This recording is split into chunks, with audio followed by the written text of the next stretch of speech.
maanta waxaan barnaamijkaygan uga hadlayaa dib u heshiisiin iyo waxa waaye runtii wada hadal ee dowladda federaalka ka dhex wado maamul goboleedyada Jubbaland iyo Puntland. waxaan maqlay in erga loo diray madaxweynayaashaas kala maamula Jubbaland iyo Puntland.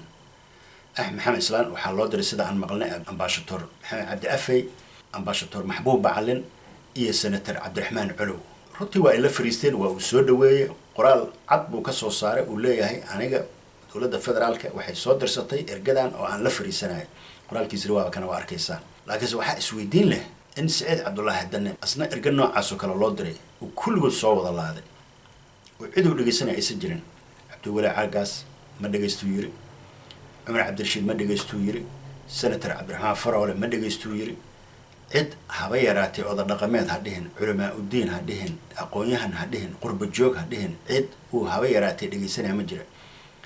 dad badan waxay jawaab ku soo celinayaan in imaaraadka aad ka soo marto maahan xal kale ma jira haba yaraatay imaaraadku dhageystaa ninkan.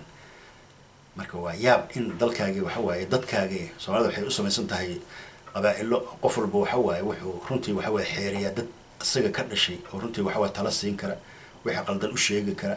marka runtii haddii maanta Saciid Cabdullaahi Danne aysan qof bini aadana oo runtii waxa waaye qabaa'ilo ayaa loo kala dhashay, qabaa'ilkiisa hoose qof maanta la yahay ee wax u sheega, waa runtii waxa waaye waa waji cusub ee siyaasadda Soomaaliya yeelatay. Saciid Cabdullaahi Danne in la ogaado waxa uu yahay maanta waa wax la yaabo, qof la yahay, qof uu heshiis la yahay.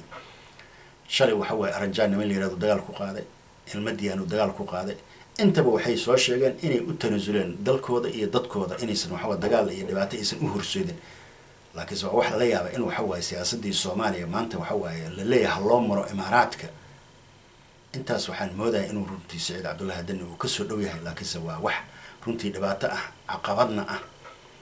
laakiin bal waa arkaynaa maanta waxa waaye bal haddii cid ay la hadli kartaa iyo cid bal tale u sheegi kartaa haddii jirto bal waa arkaynaa.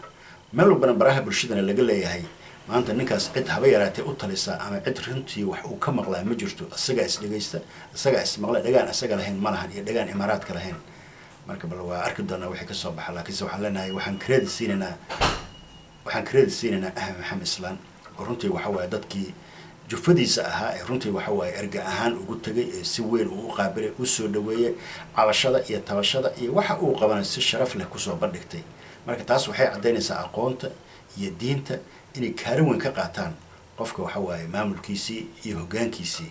marka waxba dhihi maayo hadda kuna fogaamaya Saciid Cabdullaahi Danne, laakiinse waxa waaye baraha bulshada waxaan ka maqlaynaa cid uu heshiis leeyahay aan nafsadiisa ahayn ma jirto. waa wax la yaaba qof maanta waxa waaye aan la taliya lahayn. waxaa dhibaato ah maanta qof aan runtii waxa waaye aqoon-yahan lahayn, qof aan qurba joog wax u sheegi karin, qof aan siyaasi hore wax u sheegi karin, qof lala tali kara inuusan ahayn. waxyaabaha soo baxaya waxa waaye ceeb iyo sharaf xumay u tahay tan. laakiinse bal waxaan leenahay bal waa arki doonaa runtii waxa waaye shacabka Puntland ee dhibaataysan ee maanta waxa waaye gaajada iyo balaayada laga soo sheegaya in ilaahay waxa waaye ummadaasiytood waxa waaye runtii uu miciin u bixiyo.